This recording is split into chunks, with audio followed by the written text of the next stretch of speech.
오늘 나눔 제목을 약함과 선함이라는 제목으로 좀 말씀을 나눠주면 좋겠다 이렇게 부탁을 받았습니다. 그래서 그 제목이 제가 하고 싶은 이야기, 할 수 있는 그런 이야기를 잘 담고 있는 제목이라고 생각이 들었는데요. 준비를 하면서 약간 바꿨습니다. 약함은 약자로 바꿨고 선함은 정의로 바꿨습니다. 그리고 약간 도발적인 그런 부제를 달았습니다. 먼저 이제 제가 말씀드리고 싶은 것은 이제 약자는 선한 자가 아니라는 것입니다. 제가 이제 처음에 난민과 관련된 일을 시작했을 때 그 선배 활동가 중에서 이렇게 하는 분들이 있었어요. 자기가 헌신적으로 이렇게 이주민들 도왔는데 이주민들이 행실도 바르지 않고 결국은 뭐 배신도 하고 그래서 너무 좌절스럽다 그런 이야기를 하는 걸 들었습니다. 저도 뭐 일을 하면서 그런 비슷한 경험들이 있거든요. 뭐 예를 지금 생각나는 거는 대법원까지 가서 난민 불인정 되신 분인데 그분을 이제 지원을 하게 됐어요. 그런데 난민 사유가 있다고 생각해서 다시 재신청을 해서 난민으로 인정을 받지 못했지만 난민에 준하는 인도적 체류 지위를 이제 받게 되었어요. 그래서 그거를 하는데 굉장히 이제 품이 많이 들고 고생을 많이 했는데 이 사람이 나중에 다른 친척분들을 소개해가지고 그분들도 이제 지원을 하게 됐거든요. 근데 그분을 인터뷰하다 보니까 그 지원을 했던 그 자기 삼촌이라는 사람이 그 인도적 체류 지위를 받았던 자기들을 초대하기 위해서 돈을 받고 이제 초대를 한 거예요. 그러니까 우리는 그 서비스를 당연히 무료로 했는데 여기 한국에 오면은 너희들 난민 지원을 할 수 있는 뭐 난민 사유가 아예 없는 건 아니지만 난민을 인정받도록 지원할 수 있는 사람이 있는데 네가 한국에 오려면 나한테 돈을 내야 된다. 그 삼촌이 돈을 받고서 이렇게 한국에 초청을 한 거예요. 그러니까 지금 생각해도 되게 열받는 일인데 그런데 이게 이제 저는 그 처음에 난민들을 지원하기 시작할 때부터 어떤 계기에서 그런지 약한 사람이 곧 그 선한 사람이 아니다. 내가 약한 사람을 지원하는 것은 그 사람이 선하기 때문에 지원하는 게 아니라 약자이기 때문에 지원을 하는 거다라는 그런 생각이 있었어요. 그래서 뭐 그런 일들을 많이 겪었지만 속은 상하지만 그래도 막 그렇게 좌절하거나 그럴 정도에 이르지는 않았습니다. 그래서 약자가 곧 선한 사람은 아니다 그런 이제 생각으로부터 좀 시작을 해야 될 것 같습니다. 그 다음에 정의에 대해서 살펴보려고 하는데요. 보통 정의를 사람들이 이제 추상적으로 접근을 하잖아요. 그래서 이제 헬라 철학 보면은 보통 정의를 뭐라고 정의 내리냐면 각자가 마땅히 받을 몫을 받는 거 그걸 이제 정의라고 이제 얘기를 하잖아요. 그런데 뭐 그것도 아예 틀린 말은 아닌데 이제 성경에서의 정의는 완전히 접근이 다르다고 저는 생각을 합니다.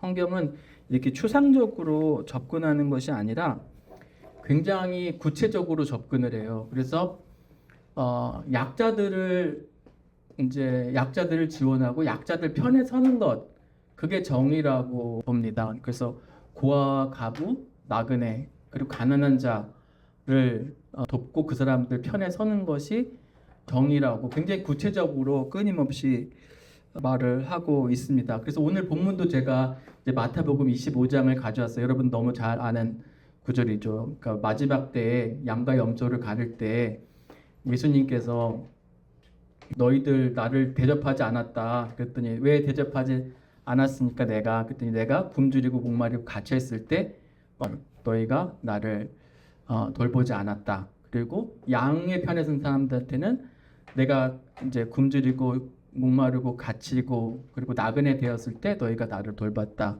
라고 말씀을 하십니다.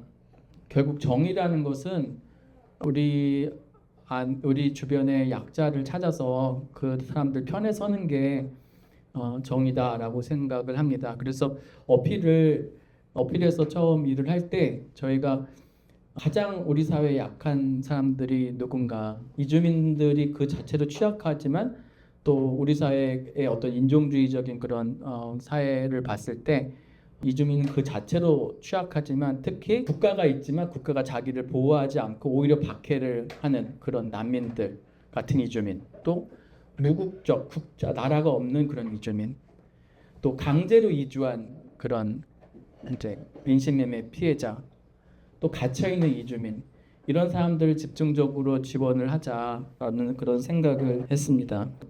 정의는 일단은 추상적으로 이렇게 접근을 하는 게 아니라 결국 성경에서는 구약 신구약 통틀어서 약자들 편에 서는 것이 정의다라는 것에서 시작하는 것이 굉장히 중요하다라는 것을 좀 강조를 드리고 싶습니다. 그러면은 이제 추상적으로 접근하는 것이 뭐가 문제인가? 사실 기독교인들은 정의를 생각할 때 굉장히 추상적으로 접근하기가 쉬워요. 저도 그랬던 것 같아요. 정의라는 것은 바른 질서, 그러니까 질서를 되게 교회에서도 질서를 강조하고, 특히 또 뭐 저는 기독교 세계관 세례를 받았던 그런 세대인데 그런 데서도 이제 바른 이제 질서, 시스템, 체계 이런 거를 강조를 해서 마치 이게 정인 것처럼 이제 착각을 하기도 합니다.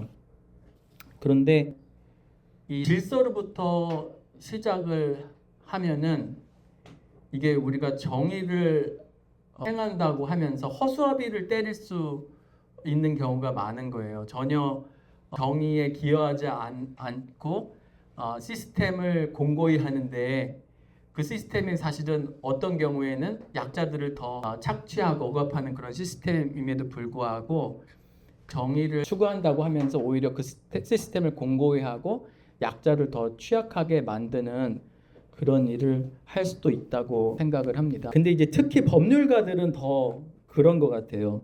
법률가들은 약자들을 고려하지 않고 시스템을 바른 질서가 정의다라고 이제 생각을 할 때 성경에서 이런 얘기가 생각나는 거예요. 안식일에 그 배고파 가지고 밀밭에 들어가서 제자들이 밀을 먹잖아요.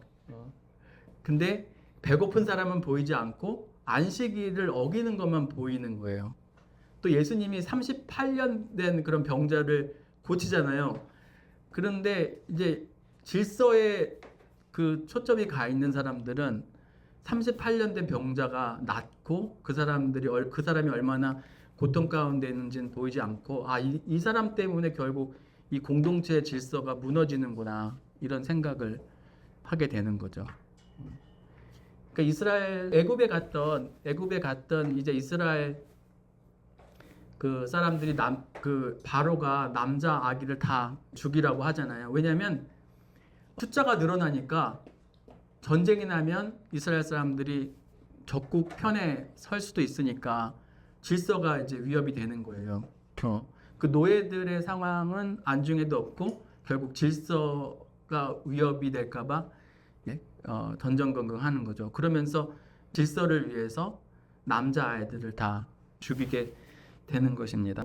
이제 그런 일이 사실 우리 사회에도 발생할 수 있어요. 그러니까 난민들을 볼 때 난민들의 어려움, 난민들의 그런 취약함을 보지 못하고 이 사람들은 우리의 어떤 복지 시스템을 남용하는 사람이다라고 이렇게 보는 거예요. 그 선한 사마리아 이야기에서도 그 강도 만난 자가 쓰러져 있잖아요.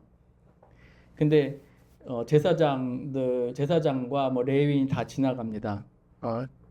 근데 그 사람들이 왜 이 사람을 안 건드렸냐면 죽은 사람인 경우에 죽은 사람을 만지면 자기 부정타잖아요. 굉장히 질서의 어떤 측면에서 바라보는 거예요. 근데 사마리아인은 그 사람을 구해서 돈을 줘갖고 이제 여관에서 머물게 하죠. 이 사람은 질서라는 것은 사실 관심이 없고 이 사람이 진짜 죽은 사람이 아니고 도와주지 않으면 진짜 죽을 사람이다 라고, 내가 지금 도와주지 않으면 이 사람이 죽으면 어떡하지? 그 관점에서, 이 사람의 취약성의 관점에서 바라보기 때문에 그 레위인과 사마리아인이 그렇게 다른 행동을 하게 된 것입니다. 또 이런 예도 들을 수 있죠. 안중근 의사가 우리한테는 의사고 열사고 하지만 그 체제를 일본 제국의 체제를 지키려고 하는 사람들한테는 어떻겠어요? 그 사람은 테러리스트에 불과한 거잖아요. 예. 그래서 어떠한 시각에서 보느냐, 정의를 어떠한 시각에서 보느냐, 추상적으로 접근하느냐, 아니면 구체적으로 접근하느냐, 약자의 편에 서는 것으로 접근하느냐, 아니면 질서를 이제 바른 질서를 세우는 것으로 유지하는 것으로 접근하느냐 하는 것이 굉장히 큰 차이를 낳는다라는 그런 말씀을 드리고 싶습니다. 근데 이런 바른 질서의 접근은 저는 법률가의 용어로 하게 되면은 이제 법적 안정성하고 이제 비슷한 말이라고 이제 생각을 합니다. 법적 안정성 굉장히 우리가 중요하게 생각을 합니다. 그 이제 전제는 뭐냐면 법이라는 것은 이제 고정적이고 또 그 자체로 목적이기 때문에 지켜져야 한다라는 그런 생각에 사로잡혀 있는 거죠. 그렇기 때문에 약자가 목소리를 낼 때 쉽게 그 목소리를 억누르는 그런 이데올로기로 작동을 합니다. 법은 지켜져야 되는 거고 또 법적 안정성, 바른 질서를 위해서는 이야기를 다 들어줄 수 없다 이렇게 가는 거죠. 그런데 이제 이렇게 법적 안정성을 강조하는 사람들이 경우에 따라서는 법을 굉장히 또 수단으로 철저하게 사용을 합니다.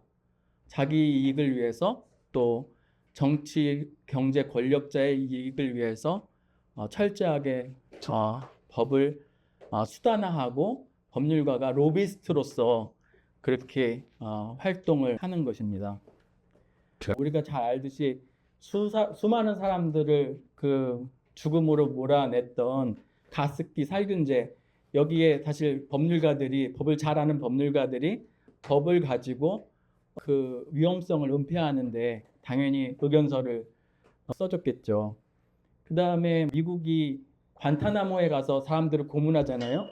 그것도 당연히 누가 봐도 이제 고문방지 협약의 고문에 해당하는 건데 그거를 또 교묘하게 법적인 그런 논리 조작을 해서 본토가 아니라 관타나모에서 고문을 하는 거는 고문방지협약 위반이 아니다. 이렇게 법률가들이 이론 제공을 한단 말이에요. 또 전쟁을 하기 위해서는 사실은 지금 유엔 시스템 안에서는 두 가지 요건을 갖춰야만 정당한 전쟁이 될 수가 있죠. 하나는 먼저 공격을 받은 경우 방어하기 위한 전쟁, 그 다음에 유엔 안보리의 결의를 통과한 전쟁, 이 두 가지만이 정당한 전쟁이고 합법적인 전쟁입니다. 근데 먼저 공격을 한 거는 사실은 정당한 전쟁이 될 수가 없죠. 안보리의 결의가 없으면. 근데 이제 법률가들이 또 논리를 만들어내죠. 선제적인 전쟁. 그러니까 누가 공격을 안 했어도 공격을 할 것 같으면은 이제 이미 공격을 받은 거나 다름없기 때문에 전쟁이 정당화된다라고 하는 것입니다. 그래서 미국이 이라크 전쟁할 때도 그렇고 이번에 또 이란 전쟁할 때도 그렇고 그런 식으로 이제 전쟁을 정당화하는 거죠. 이게 다 법률가들이 법을 가지고 철저하게 법을 수단 삼아 가지고 권력자들의 이익에 봉사를 하는 것입니다. 근데 사실 법이라는 것은 이렇게 목적의 측면도 있고요. 그 다음에 수단의 측면도 있습니다. 그러니까 법은 규범성도 있고요. 규범적인 측면도 있고 또 정치적인 측면도 있습니다. 법이 만들어지면 당연히 지켜야 되기 때문에 규범적인 측면이 있죠. 근데 법은 또 누가 만듭니까? 정치적인 합의에 의해서 만들잖아요. 그렇기 때문에 우리가 공부를 할 때 이제 아는 것이 힘이다라는 마음으로 공부를 해야겠죠. 그런데 이제 법률가가 된 다음에는 법률을 공부할 때도 마찬가지고 권력이 지식을 만든다라는 그런 생각을 잊으면 안 된다고 저는 생각을 합니다. 그래서 뭐 아는 것이 힘이다라는 것은 결국은 이제 법이라는 게 약간 목적이고 규범성을 강조하는 것이라면은 이제 권력이 지식을 만든다라는 것은 법의 어떤 정치적인 그런 측면을 강조하는 것입니다. 두 개가 다 사실은 우리가 붙잡아야 될 건데 하나만 이제 가지고 있으면 안 되는 거죠. 근데 우리가 이제 법이 이제 수단이다, 법이 정치적이다라고 할 때 또 한번 물어봐야 됩니다. 이게 누구를 위한 결국 수단이고 누구를 위한 정치적인 합인 건가? 이게 권력자를 위한 건가? 아니면 약자를 위한 건가를 한번 살펴봐야 되는 것입니다. 제가 뭐 여태까지 이제 말씀을 드린 거는 결국 정의라는 것은 이제 추상적으로 접근할 건 아니고 히브리 헬라적인 접근은 특히 추상적인 접근이지만 그래 히브리적인 접근은 굉장히 구체적으로 접근을 한다. 약자 편에 서는 거가 정의다. 그리고 바른 질서로 정의를 접근할 때는 위험한 그런 요소들이 많이 있고 특히 법률가들은 이제 법적인 정당성이라는 그런 이데올로기로 약자의 목소리를 무시하는 그런 수단을 삼을 수 있다라는 그런 말씀을 드렸습니다. 그러면 이제 질서는 의미가 없는 건가? 예, 그런 생각이 드는데요. 그렇지는 않고요. 약자가 이제 약자로 계속 취약하게 되는 거는 결국은 이제 질서 때문에 그렇습니다. 그 악한 질서 때문에 취약하게 되는 거죠. 단순히 그 사람이 운이 없어서가 아니라 그 시스템 때문에 취약하게 되는 것입니다. 그렇기 때문에 우리가 정의를 접근할 때 바른 질서로부터 접근하지 말고 취약한 사람들의 목소리로부터 시작을 하지만 그 다음에는 결국은 질서와 체계, 법을 다시 봐야 되는 것입니다. 그 사람들을 계속해서 취약하게 만드는 그런 시스템, 그런 질서는 무엇인가, 그 악한 질서는 무엇인가, 그것을 보고 그것을 이제 바꾸도록 해야 하는 데까지 이르러야 되는 거죠. 예수님은 굉장히 온유하신 분이고 사실은 저희 복음서에 보면 화내는 일이 별로 없는데 몇 군데 화내는 일이 있어요. 분노를 하는 일이 있어요. 가장 분노를 이제 많이 했던 그런 사건이 뭐냐면 사람들이 이게 성전 정화라고 하는데 사실 성전 정화는 아니고 성전 파괴입니다. 성전 파괴. 그 시스템을 완전히 부정하시는 거거든요. 그래서 성전 정화라는 말은 적절하지 않고 성전 파괴입니다. 근데 그 시스템이 어떤 시스템이냐면 약자들을 철저하게 수탈하는 그런 시스템이에요.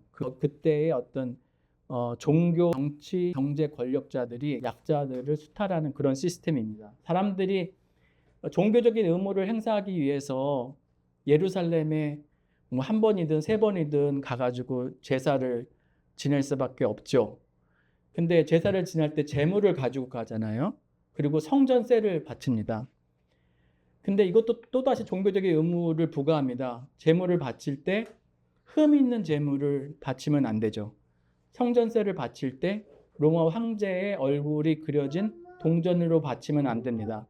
그러면 어떻게 해야 하죠? 자기가 먼 곳에 사는데 갈릴리에 사는데 갈릴리에서 동물을 끌고 예루살렘에 가면은 가다가 당연히 흠이 생기겠죠. 그러니까 끌고 가도 흠이 있는 재물을 바칠 수가 없는 것입니다. 이제 이런 걸 이용해 가지고 결국 거기서 성전에서 동물을 파는 거예요. 비싼 값으로 비싼 가격으로 동물을 파는 것입니다. 그리고 로마 화폐도 환전을 해주는 거죠. 성전세를 내려면 로마 화폐로 내면 안 되니까. 그리고 환전을 해주면서 또 부당한 그런 환율을 적용해 가지고 이제 그 돈을 바꿔줍니다.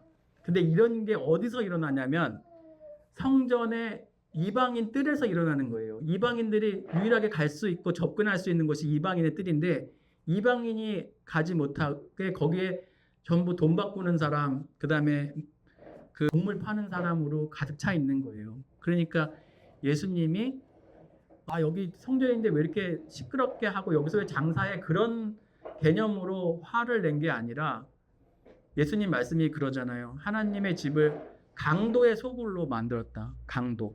그러니까 이 착취의 시스템을 보고 예수님이 분노를 하신 거예요. 그러면서 환전을 하는 그런 판을 엎으시고 테이블을 엎으시고 또 막 동물들 내쫓고 하시는 거죠.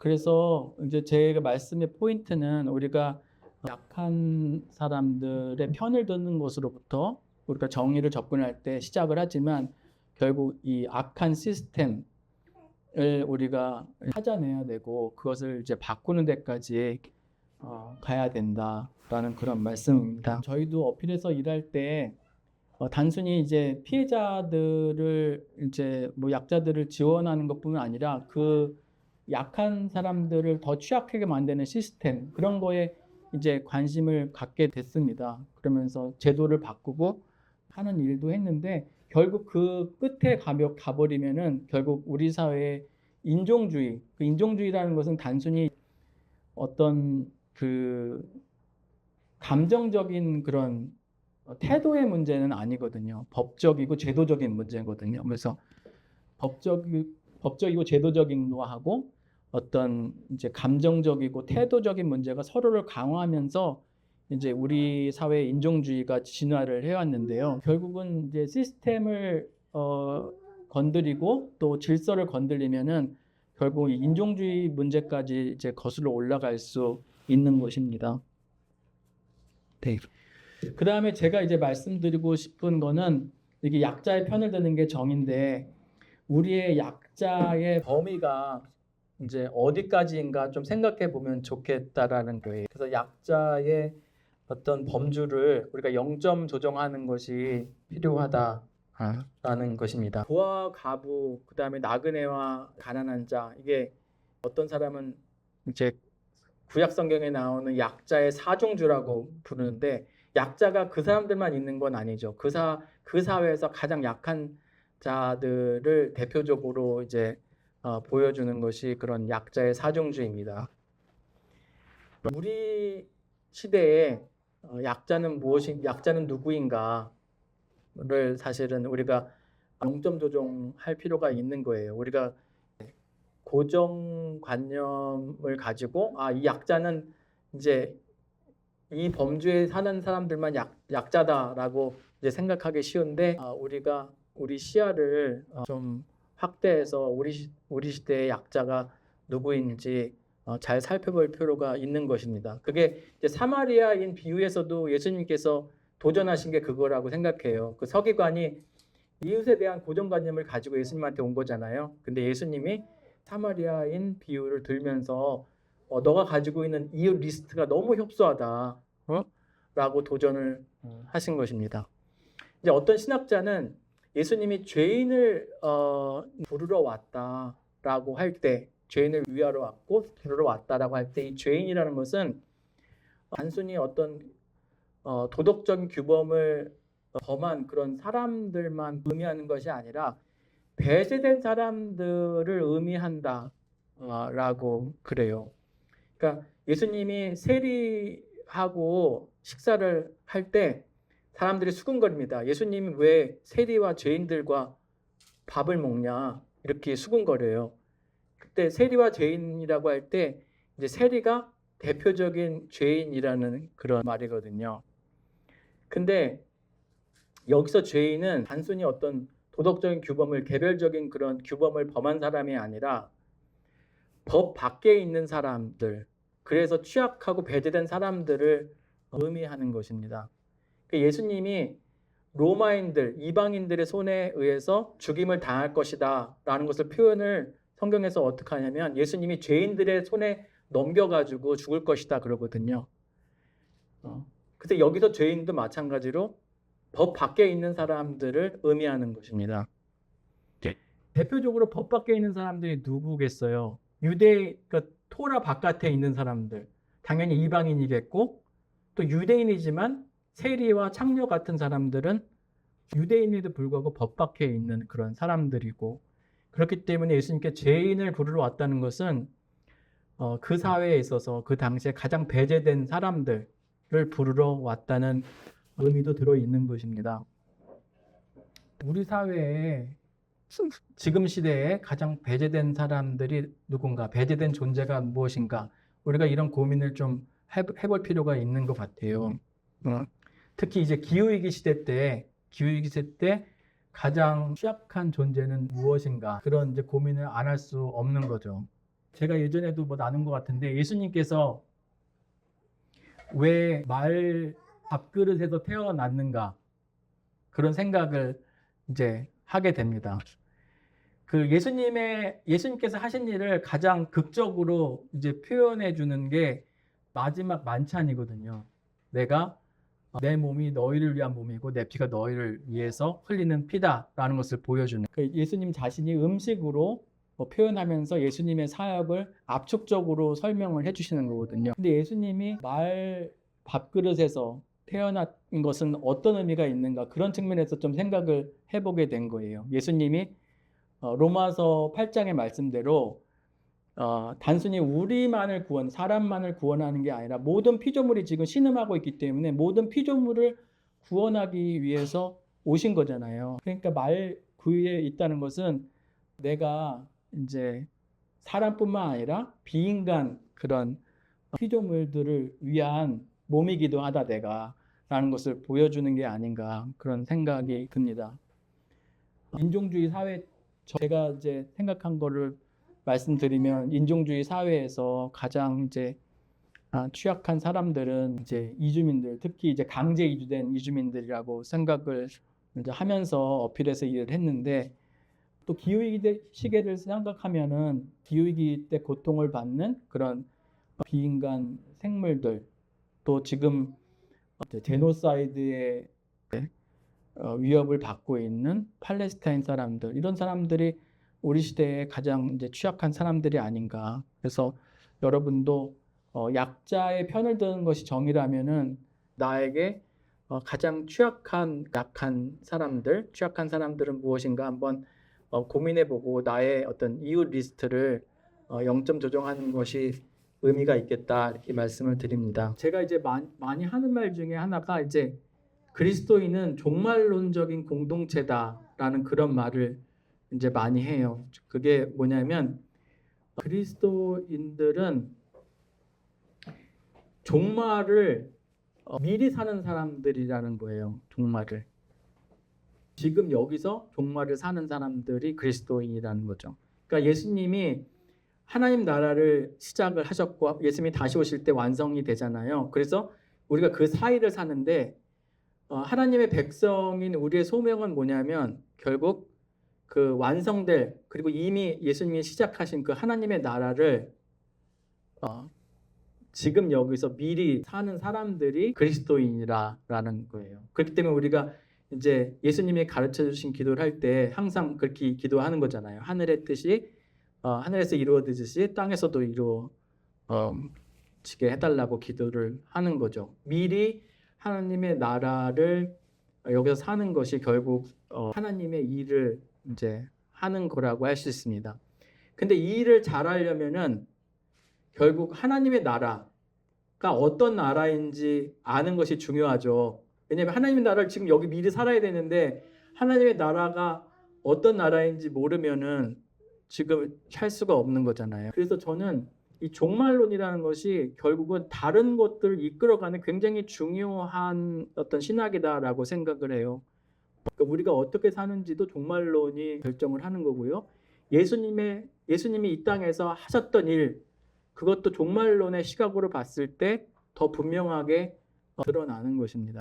그러니까 하나님의 나라를 어느 종교 전통에서는 순교를 해서 가잖아요. 그러면은 미인들 뭐 수십 명이 이제 반기면서 맞아준다는 거예요. 그러니까 그런 하나님의 나라를 그리면은 그 하나님의 나라를 지금 여기서 산다는 것이 어떤 거지? 뭐 잘 감이 안 오는 건데요. 그렇기 때문에 하나님의 나라가 어떤 나라인지가 사실 중요한 것입니다. 하나님의 나라에 대해서 시편에서 이런 표현이 있어요. 정의와 평화가 입맞춤한다라는 표현이 있어요. 그러니까 하나님의 나라를 가장 이제 뭐 한마디로 많이 표현하는 그런 이제 말입니다. 정의와 평화가 입맞춤하는 거. 그리고 그거를 그림 언어로 표현을 극적으로 한 게 이사야서의 말씀이에요. 이사야서에서 이리가 양과 뛰어노는 어린 아이들이 사자와 놀고 뱀과 놀고 하는 그런 모습을 하나님 나라의 어떤 그림 언어로 이사야가 표현을 하는 것입니다. 물론 예수님의 사역 자체, 병을 고치시고 그 다음에 약자들을 식탁에 부르셔서 같이 겸상하시고, 그런 모든 예수님의 사역 자체도 하나님의 나라가 어떤 나라든지 우리에게 보여 주는 거기도 하겠죠. 그래서 하나님의 나라는 결국은 약자가 옹호되고 또 이 강자의 이빨이 무디게 되는, 그래야지 이리하고 양이 서로 같이 살 수 있지 않겠어요? 그러니까 우리가 하나님의 나라를 미리 산다라고 할 때 이제 우리가 염두에 두는 그림은 이런 그림이어야 되는 거죠. 약자의 편을 들어서 그 사람들의 권리가 옹호되고 권력자들의 날카로운 이빨이 무디게 되는 그런 것이 결국은 하나님 나라를 지금 여기서 사는 것의 하나의 일부일 수 있겠다라고 하는 그런 생각입니다. 그러니까 저는 어필에서 일할 때 어필에 큰 일이 두 가지가 있어요. 하나는 취약한 이주민을 지원하는 게 있고, 하나는 다국적 기업의 인권 침해를 감시하는 게 있습니다. 인종주의 사회에서는 가장 취약한 사람이 강제 이주된 사람이라고 본 거고요. 지금과 같은 시대에서는 다국적 기업이 이리와 같은 존재로 본 거예요. 예전에는 인권 침해 잠재적인 그런 인권 침해자는 당연히 국가였죠. 근데 이제는 국가보다 다국적 기업이 훨씬 더 잠재적인 인권 침해자입니다. 부를 기준으로 100개의 기관을 국가와 기업 합쳐가지고 이렇게 100개 리스트업을 하잖아요. 그러면 100개 중에 60개가 국가가 아니라 기업입니다. 기업이 훨씬 더 국가보다 부자예요. 근데 이런 잠재적인 인권 침해자를 규율하는 법적인 시스템은 누구를 위주로 만들어져 있냐면 국가를 위주로 만들어져 있습니다. 국가가 남용하지 못하도록 만들어져 있습니다. 그렇기 때문에 기업들의 인권 침해에 대해서는 굉장히 무방비 상태인 거예요. 그래서 이제 기업들은 오히려 더 보호를 받는 그런 상황이고, 지금 기업을 규제하는 그런 시스템이 조금씩 만들어지고 있지만 굉장히 저항을 많이 받고 있습니다. 어필에서 일을 하면서 드는 생각이, 이주민은 사람인데 사람 이하의 취급을 당하고요. 기업은 사실 사람이 아니죠. 그런데 법인이라고 간주된 사람이기 때문에 사람과 같은 그런 두터운 보호를 받는 거예요. 미국의 판례 같은 거 이런 것도 있더라고요. 기업이 부당하게 광고를 해요. 과장 광고를 하고 허위 광고를 해요. 근데 법률가들이 어떻게 이제 그 아규먼트를 하냐면, 기업도 이제 법인이니까 사람이니까 표현의 자유를 누려야 된다. 그러니까 이 광고에 대해서 너무 규제하면 안 된다. 이런 식으로 가요. 그리고 실제로 판례가 그렇게 나오기도 하고요. 그래서 거꾸로 가고 있는데, 우리가 하나님의 나라를 이제 이사야서의 그림 언어로 볼 때 결국 하나님 나라를 지금 여기서 사는 것은 결국 약자를 옹호하고 이제 권력자들을 그게 이제 국가가 될 수 있고, 특히 요즘엔 기업이 될 수 있는데 그 존재의 이빨을 무디게 하는 그런 일이기도 하다라는 것을 좀 말씀을 드립니다. 이제 마지막으로 제가 말씀을 드리고 싶은 거는, 하나님의 나라를 미리 산다. 내가 하나님의 나라의 특징인 정의와 평화가 입맞춤하는 그런 나라를 미리 산다. 라는 것은 한마디로 모든 존재의 웰빙을 위해서 사는 거다라고도 할 수 있을 것 같습니다. 저도 이제 어필에서 일하면서 이런 얘기를 많이 했는데, 이런 얘기를 많이 했지 제가 이렇게 살지 못해가지고 후회가 많이 되더라고요. 근데 결국은 하나님 나라를 지금 여기서 산다는 것은 결국 모든 존재의 웰빙을 위해서 사는 게 아닌가, 그런 생각이 듭니다. 근데 웰빙이라는 것은 이제 크게 두 가지로 이제 나눌 수 있는데요. 이게 결국은 이제 안녕이라는 말이고 결국 샬롬이라는 말하고도 같다고 생각합니다. 근데 웰빙은 두 가지로 구성이 되어 있다고 생각하는데요. 하나는 웰고잉이에요. 또 하나는 웰도잉입니다. 웰고잉은 잘 나가는 거예요. 그리고 이거는 잘 하는 것입니다. 그래서 어떤 사람이 잘 나가긴 하는데 제대로 못 산다. 그러면 웰빙 없는 거죠. 마찬가지로 웰도잉은 잘하는데 웰고잉이 없으면 웰빙한 상태가 아닌 것입니다. 근데 웰고잉도 이제 두 가지로 요소가 있다고 생각해요. 먼저 웰도잉부터 하죠. 웰도잉은 해를 안 끼치는 거예요. 해를 안 끼치는 것. 그리고 두 번째 요소는 돌보는 것입니다. 여기서 중요한 거는 돌봄보다 해를 안 끼치는 게 더 중요하죠. 웰 고잉도 마찬가지입니다. 해를 안 당하는 거. 그 다음에 돌봄 받는 거. 웰 고잉도 마찬가지입니다. 이제 여기 해를 안 당하는 것이 돌봄을 받는 것보다 더 중요한 거예요. 이게 모든 존재라고 그랬어요. 여기에는 나도 들어가고요. 또 내가 같이 일하는 동료도 들어가고 또 우리 의뢰인도 들어가고요. 내가 싸우는 상대방도 여기에 들어가는 것입니다. 그래서 우리가 모든 존재의 웰비잉을 위해서 일한다라고 할 경우에는 내가 웰고잉할 뿐 아니라 웰두잉 해야 되고요. 동료나 의뢰인이나 싸우는 상대방도 마찬가지입니다. 싸우는 상대방, 우리가 기업을 상대로 많이 싸우는데 우리가 기업을 상대로 싸우는 것은 기업이 망하도록 하려고 하는 건 아니거든요. 기업이 웰고잉은 잘합니다. 돈을 잘 벌고 잘 나가요. 근데 웰두잉 못하거든요. 그러니까 웰두잉 못하니까 결국 기업의 웰비잉은 없는 거예요. 그래서 기업이 웰두잉을 잘 하도록 도와서 결국 그 존재도 웰비잉 하도록 하는 거죠. 또 이제 내가 헌신적으로 일을 해요. 웰두잉을 있는데 너무 착취당해요. 그러면 웰고잉 없는 거잖아요. 그러니까 나의 웰비잉은 없는 거잖아요. 나도 그렇고 같이 일하는 동료도 그렇고 나의 의뢰인도 그렇고 결국은 모든 존재가 웰고잉과 웰비잉을 해서 웰비잉 하는 그런 상태가 되는 거. 그런 게 결국 지금 여기서 하나님 나라에 사는 것, 또 정의와 평화가 입맞춤하게 하는 것, 그런 것이 아닌가 생각을 합니다. 네. 제가 가져온 건 여기까지입니다. 네. 경청해 주셔서 고맙습니다.